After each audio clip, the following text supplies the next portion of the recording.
तो हेलो दोस्तों, आप लोग स्वागत है हमारे यूट्यूब चैनल आरआरबी टेक 345 में। तो आप लोग कैसे हैं? हमें उम्मीद है तो आप लोग बहुत अच्छे होंगे। आज के हम लोग जानेंगे जीवाणु और जीवाणु की संरचना।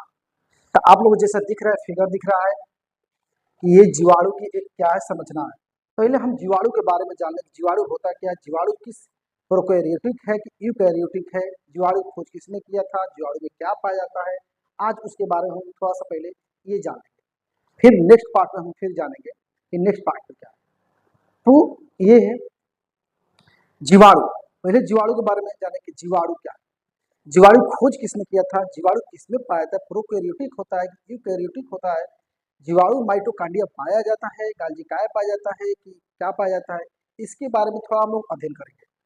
तो हम ये क्या है, एक जीवाणु है और जीवाणु की संरचना है। तो पहला पार्ट में ये है कि पहला पार्ट ये आपका है। तो पहला पार्ट ये है, तो जीवाणु की खोज, जीवाणु की खोज किसने किया था? तो जीवाणु की खोज किया था एंटोनी लियोन हाक ने किया था। कौन किया था? 1683 में किया था। कब किया था? 1683 में एंटोनी लियोन हाक ने 1683 में किया था। जीवाणु खोज किसने किया था? एंटोनी लियोन हाक ने किया था। और ये जो जीवाणु है ये मोनेरा जगत के प्रणाली का है। ये मोनेरा जगत का है। ये किस प्रणाली के अंतर्गत आता है? कि ये मोनेरा जगत के प्रणाली के अंतर्गत आता है। मोनेरा जगत में इसको रखा गया है। इसमें मोनेरा जगत में इसको मोनेरा जगत में रखा गया है। अब जीवाणु में जो पाए जाते हैं प्रोकैरियोटिक, ये किस में आते हैं? प्रोकैरियोटिक में आते हैं कि यूकैरियोटिक में आते हैं? ये जो जीवाणु होते हैं वो आते हैं प्रोकैरियोटिक में आते हैं। किसमें आते हैं? प्रोकैरियोटिक कोशिका है। ये एक कोशिकीय जीव, प्रोकैरियोटिक के एक कोशिकीय जीव। अब इसमें हम जानेंगे जीवाणु में दोहरी युक्त झिल्ली यानी कि दोहरी युक्त झिल्ली यानी कोशिकांग होते हैं कि नहीं होते हैं। तो इसमें बता दें दोहरी युक्त झिल्ली में कोशिकांग जो होते हैं, कोशिका के अंग जो होते हैं वो नहीं होते, यानी कि माइटोकांड्रिया जैसे है। इसमें इनमें देखिए केंद्रक कला, केंद्रक कला, केंद्रक द्रव्य और केंद्रिका, केंद्रिका क्रोमेटिन क्या होते हैं? उपस्थित अनुपस्थित होते हैं। क्या होता है? इसमें होते नहीं। कौन कौन? केंद्रक कला, केंद्रक द्रव्य, केंद्रिका तथा क्रोमेटिन क्या होते हैं? इसमें नहीं पाए जाते हैं।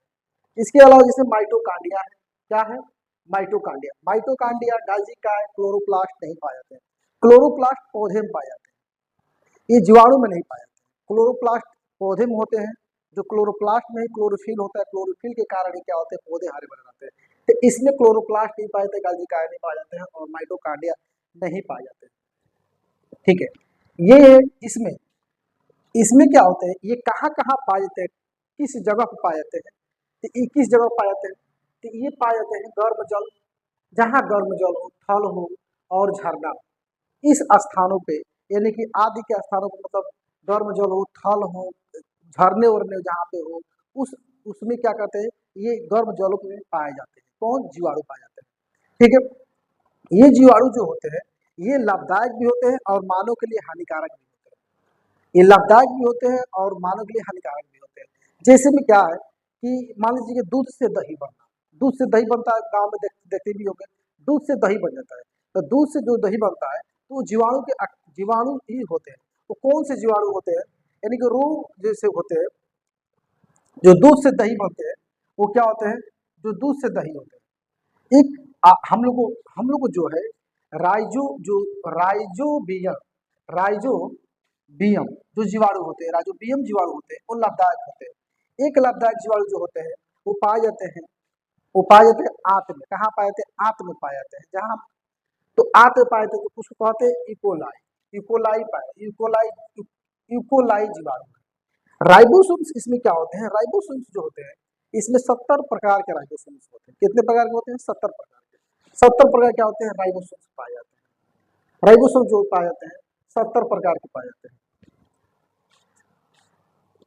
अब इसमें क्या होते हैं? कुछ रोग उत्पन्न करने वाले जीवाणु होते हैं। क्या क्या रोग? पशु में जैसे इन्फेक्शन हो जाता है, और पशु में जैसे इन्फेक्शन हो जाता है तो पशु में इन्फेक्शन के जो इन्फेक्शन पाए जाते हैं तो वो होते हैं जीवाणु। तो जीवाणु होते हैं। अब मानव में क्या होते हैं? मानव में हैजा हो जाता है, टीबी हो जाता है, जिसे कहते हैं ट्यूबोक्लोरोसिस कहते हैं। क्या कहते हैं उसको? ट्यूबोक्लोरोसिस। तब मानव का हैजा हो जाता है, टीबी हो जाता है। ये किस कारण होता है? ये जीवाणु के कारण होता है। जीवाणु से क्या होता है? ये सब बीमारी यानी कि रोग उत्पन्न करते हैं, तो ये रोग उत्पन्न भी करते हैं। ठीक है, तो ये जीवाणु लाभदायक भी हैं क्योंकि लाभ भी करते हैं। तो इस प्रकार से जीवाणु रहा। और नेक्स्ट पार्ट फिर देखेंगे। आप लोग क्या कीजिए, स्क्रीन शॉट ले लीजिए आप लोग।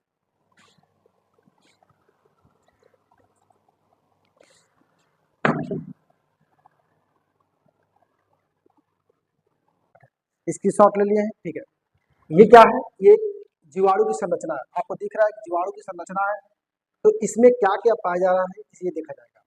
ये जो दिख रहा है आपको, ये वाला भाग, ये वाला जो भाग दिख रहा है, ये जो भाग दिख रहा है, ये क्या है, एक दिख रहा है कैप्सूल की तरह है। क्या है, कैप्सूल की तरह।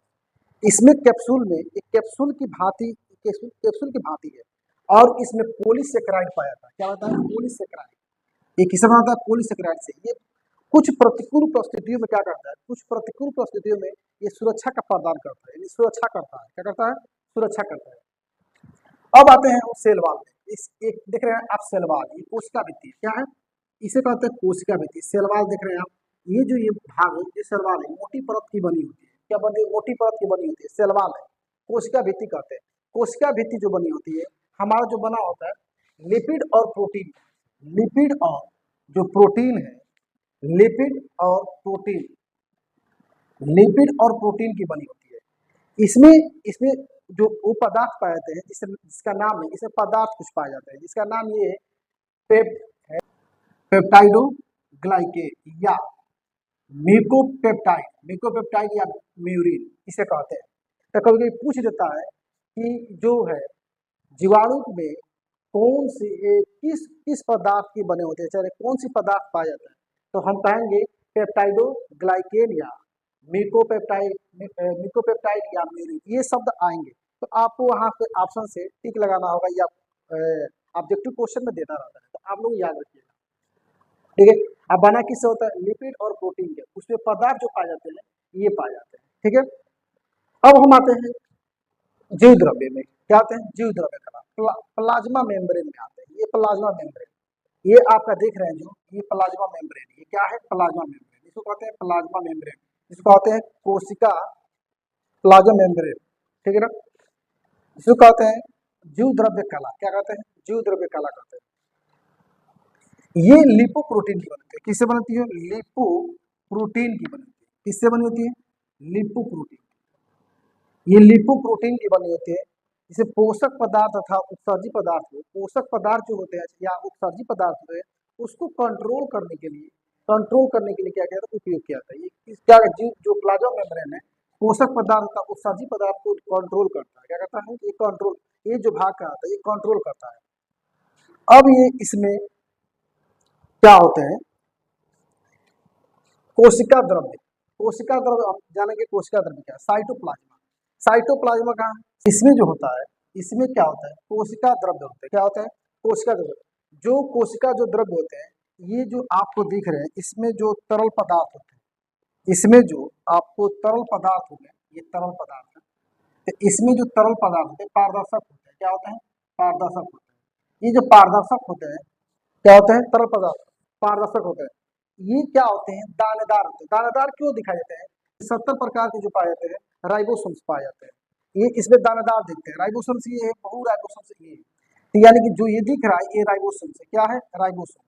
और ये जो दिख रहा है बहु राइबोसोम्स है। जो ये राइबोसोम्स है आरएनए से बना होता है, ये आरएनए है। ठीक है, अब हम जानते हैं इसमें झिल्ली युक्त कोशिकांग, इसमें झिल्ली युक्त कोशिकांग जैसे माइटोकांड्रिया इसमें नहीं पाया जाता है। उसमें क्या होता है, माइटोकांड्रिया का होता है। माइटोकांड्रिया का जैसे काम करने वाला एक और होता है। माइटोकांड्रिया की तरह किस तरह से काम करता है, ये एक ये मध्यकाय बोलते हैं इसको। क्या कहते हैं, मध्यकाय। ये उंगलीनुमा, ये उंगलीनुमा धसा रहता है।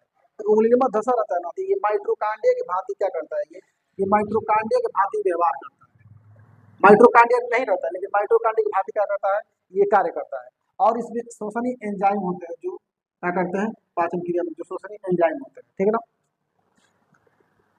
अभी क्या है, अब आते हैं न्यूक्लिड। न्यूक्लिड माइटोकांड्रिया का अभाव होता है। ठीक है, अब देखिए इसमें एक क्या होता है, न्यूक्लिड, न्यूक्लिड नग्न डीएनए, ये इसको कहा जाता है न्यूक्लिड नग्न डीएनए। ये द्विसूत्री वाला का जिनोफेर केंद्राव कहलाता है। ये क्या कहलाता है, द्विसूत्री वाला आकार कहलाता है, और जीनोफोर कहलाता है। ठीक है ना। ये हमारा क्या है, यहाँ पे जो यहाँ पे दिखाई दे रहा है, यहाँ पे केंद्रक पदार्थ ये होते हैं केंद्रक। ये क्या होते हैं, ये डीएनए, इसी में डीएनए पाया जाता है, और ये डीएनए होता है ये, और ये जो दिख रहा है ये डीएनए आकार का। ठीक है ना, इसी में डीएनए पाया जाता है। और ये जो दिख रहा है ये वाला भाग, ये श्वसनीय एंजाइम, क्या है, श्वसनीय एंजाइम। अब हम देख रहे हैं कभी कभी क्या होता है कि ये कसाविका जो ये दिख रहा है आपको, ये वाला जो दिख रहा है, ये इसे कहते हैं कसाविका, फ्लाजीला कहते हैं। क्या कहते हैं, फ्लाजीला कहते हैं। इसको क्या कहते हैं, एक इसमें पिले की तरह, ये कोमा, इसमें ये छोटे वाले जो भाग दिख रहे हैं ये पिलाई, इसमें भी कसाविका है, लेकिन छोटे जो छोटे वाले होते हैं, छोटे छोटे पाए जाते हैं, उसे कहते हैं पिलाई कहते हैं। तो पिलाई जो होते हैं ना, कोमल संरचना के होते हैं। क्या होते हैं, कोमल, बहुत नाजुक होते हैं, कोमल संरचना के होते हैं। इसमें जो फ्लाजीला क्या काम है, फ्लाजीला एक या एक से अधिक पाए जाते हैं। जितने हम लोग तो बनाए हैं, एक दो ये इसे से बनाए हैं, इसमें कई तो फ्लाजीला होते हैं जो क्या कहते हैं, जीवाणु को चल में क्या कहते हैं, सहायक होते हैं। यानी कि इसमें एक या एक से अधिक पाए जाते हैं जो जीवाणु को चल में क्या कहते हैं, चल में सहायक होते हैं। इसमें जो बाहर बाहर जो होते हैं, बाहर यानी कि 9 यानी कि 9 पाए जाते हैं, बाहर के अंदर 9 पाए जाते हैं, अंदर नहीं पाए जाते, इसमें अंदर नहीं पाए जाते। ठीक है, तो ये हमारा, अब देखते हैं, अब हम लोग जानेंगे कि ये कैसे ये लोग जो हमारे जीवाणु होते हैं, कभी चट्टानों पर तो कभी कहीं चिपक जाते हैं। चट्टानों टोटल पर जाए, मान ली किसी कोई जीवाणु हो चट्टानों पर चिपक जा रहा है, चाहे और कोई खतरनाक जीवाणु हो तो कैसे चिपक जाता है, किसी बारों से भी बचाए कैसे हो जाता है। तो उसके कारण फेम्बरी के कारण, एक फेम्बरी होता है, फेम्बरी के कारण क्या होता है, फेम्बरी का चट्टानों पर क्या होता है, फेम्बरी के कारण चट्टानों से क्या होता है, चिपक जाता है। इसी कारण क्या होता है, चट्टानों को चिपकता है। ये एक इसमें पाया, देखिए अब इसमें ये वाला जो होता है, ये वाला जो भाग दिख रहा है, ये लिपिड कण है। ये भी क्या होता है, डीएनए बनाने की, ये भी क्या करता है, डीएनए बनाने की क्षमता रखता है। ये भी क्या करता है, डीएनए। तो ये हमारा क्या रहा, जीवाणु की संरचना रहा, जीवाणु क्या रहा, संरचना रहा। और आप लोग मेहनत कीजिए, आप लोग तैयारी कीजिए। ठीक है, ये अब जीवाणु संरचना आप लोग क्या करिए, स्क्रीन शॉट ले लीजिए। अब ठीक है, स्क्रीन शॉट लीजिए।